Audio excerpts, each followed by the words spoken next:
खानवा का युद्ध इतिहास की एक ऐसी लड़ाई जिसके बारे में उतनी बातें नहीं होती, पर यह वो जंग थी जिसने सिर्फ एक ही दिन में एक पूरे साम्राज्य की किस्मत लिख दी थी। तो सोचिए, क्या होता है जब सदियों पुरानी बहादुरी और युद्ध की परंपरा का सामना एक नई, खतरनाक और बेरहम टेक्नोलॉजी से होता है।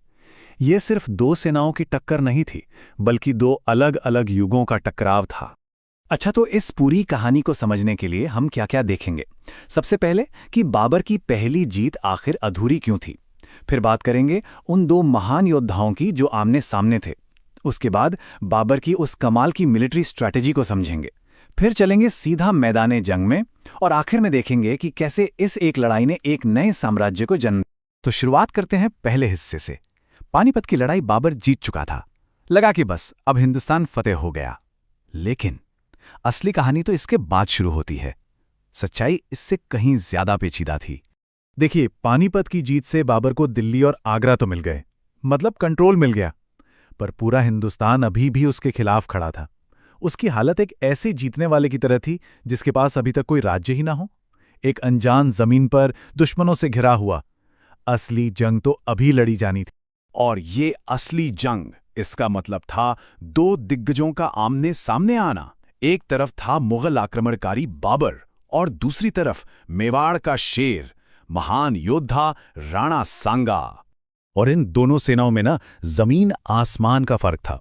एक तरफ राणा सांगा की विशाल सेना, उनकी ताकत थी, उनकी संख्या, उनके युद्ध में मंझे हुए राजपूत घुड़सवार, और दूसरी तरफ बाबर की मुट्ठी भर फौज।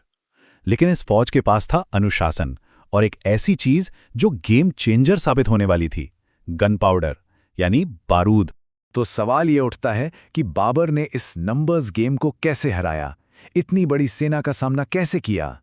जवाब है उसकी ब्रिलियंट, उसकी क्रांतिकारी मिलिट्री स्ट्रेटजी में। उसने सिर्फ एक बैटल प्लान नहीं बनाया, उसने मैदाने जंग में एक चलता फिरता, एक अभेद्य किला खड़ा कर दिया था। इस स्ट्रैटेजी का पहला और बहुत जरूरी हिस्सा था तुलुगमा। ये एक क्लासिक खानाबदोश टैक्टिक थी, मतलब घुमंतु योद्धाओं की एक पुरानी लेकिन जबरदस्त तकनीक। इसमें होता क्या था कि तेज रफ्तार घुड़सवार सेना के दोनों किनारों से घूमकर दुश्मन पर पीछे से और साइड से हमला करते थे, एक तरह का घेराव। तो अब देखते हैं कि ये पूरा फॉर्मेशन काम कैसे करता था। स्टेप 1, एक मजबूत सेंटर। बाबर ने क्या किया, बैलगाड़ियों को, जिनको अराबा कहते थे, जंजीरों से बांधकर एक दीवार बना दी। इस दीवार के पीछे सुरक्षित थे उसके तोपची और बंदूकची।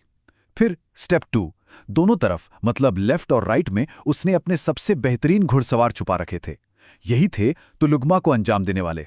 और स्टेप 3, जैसे ही दुश्मन सेंटर से आकर टकराता, ये दोनों फ्लैंकिंग विंग्स तेजी से घूमकर उन्हें घेर लेती, उन्हें उस गाड़ियों की दीवार के खिलाफ फंसा देती। और इस पूरी स्ट्रैटेजी का दिल, इसका इंजन था बारूद।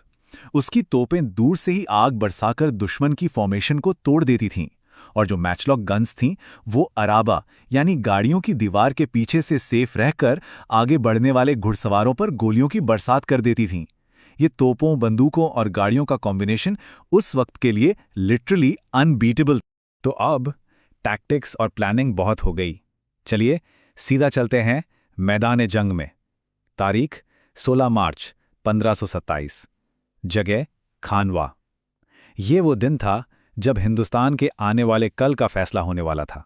बाबर जानता था कि उसकी सेना संख्या में कम है और उनका मनोबल भी थोड़ा डगमगा रहा था, तो उसने एक जबरदस्त काम किया।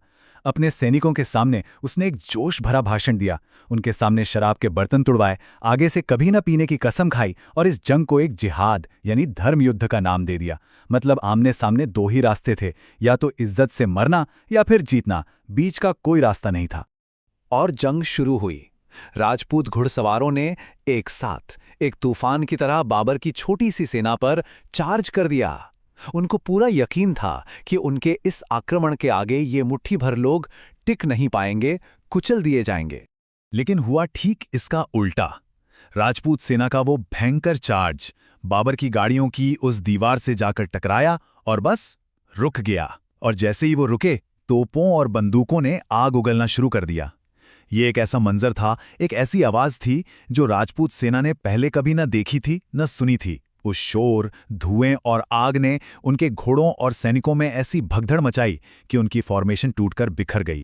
सोचिए, ये कोई 1-2 घंटे की झड़प नहीं थी, लगभग 10 घंटे तक यह खूनी संघर्ष चलता रहा, एक बेहद क्रूर और निर्णायक लड़ाई। और जब 10 घंटे बाद मैदान की धूल शांत हुई तो हिंदुस्तान का नक्शा हमेशा हमेशा के लिए बदल चुका था।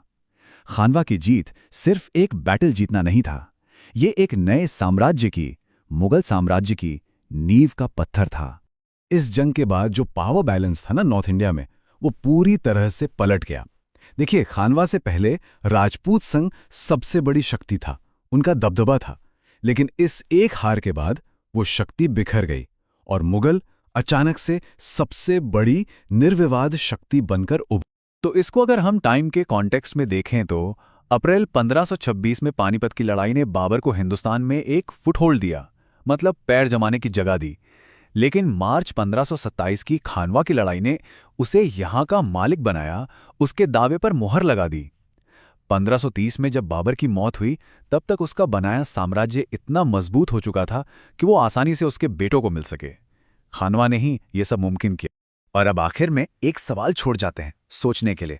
जरा इमेजिन कीजिए कि उस दिन खानवा के मैदान में अगर बाबर की तोपें और बंदूकें फेल हो जाती, अगर उस दिन टेक्नोलॉजी की जगह परंपरा जीत जाती, तो आज भारतीय उपमहाद्वीप का इतिहास शायद कितना अलग होता, है ना?